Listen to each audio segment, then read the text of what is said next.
Yann Benoît est un élève brillant, mais ses notes n'ont pas toujours été au rendez-vous. En secondaire 2, j'avais beaucoup de misère en mathématiques, je les ai même coulées. Pour encourager les jeunes comme Yann à s'intéresser à l'école, Ubisoft crée Codex, un programme qui favorise la persévérance scolaire. C'est un investissement important de la part d'Ubisoft, de plus de 8 millions de dollars au cours des 5 prochaines années. L'objectif, faire du jeu un outil pédagogique. Nous sommes jeudi après-midi. Presque tous les jeunes de l'Académie Downton sont déjà rentrés à la maison. Mais Yann et un groupe d'élèves demeurent en classe pour apprendre à créer leur propre jeu vidéo. Donc, ce qu'on va faire aujourd'hui, on va apprendre à notre personnage à lancer des projectiles. Samuel Coallier leur enseigne quelques trucs de base. C'est le coordonnateur de Fusion Jeunesse, un des organismes financés par le programme d'Ubisoft. On fait pas le travail à la place des jeunes, on veut que ce soit les jeunes qui créent le jeu vidéo. Le jeu, créé par Yann, est une course de pandas.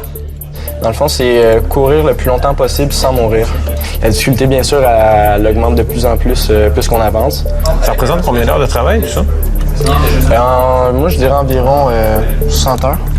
Avec ce qu'ils développaient à l'intérieur de ce projet-là, avec ce qu'ils ont aimé apprendre, ils comptaient plus leur temps. Alors, ça travaillait de jour, de soir, la fin de semaine. Chaque chose qu'on peut voir ici, il a tout été programmé pour ça. Il fallait beaucoup avoir des matières, des choses de mathématiques. C'est ça qui est vraiment le fun. On réutilise beaucoup de la matière qu'ils utilisent à l'école, les mathématiques pour la logique, le calcul. Au même moment qu'on faisait mon jeu, justement, il y avait des choses en mathématiques que j'apprenais sur exactement la même chose. Il y a toute une gamme de compétences qui sont développées en lien avec les programmes, y compris si on parle d'univers social, les mondes dans lesquels les jeux évoluent, ils vont être obligés d'aller chercher de la géographie, de l'histoire, ainsi de suite. L'intégration des technologies, j'y ai quand même consacré pas mal de temps. Il y a des jeunes qui étaient toujours seuls dans les corridors et qui maintenant ont des amis.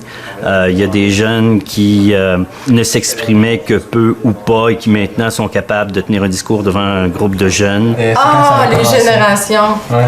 J'ai écrit la génération baby boomer, puis c'est elle après. J'ai vu des heures travailler devant son écran, à faire son jeu, il me le montrait.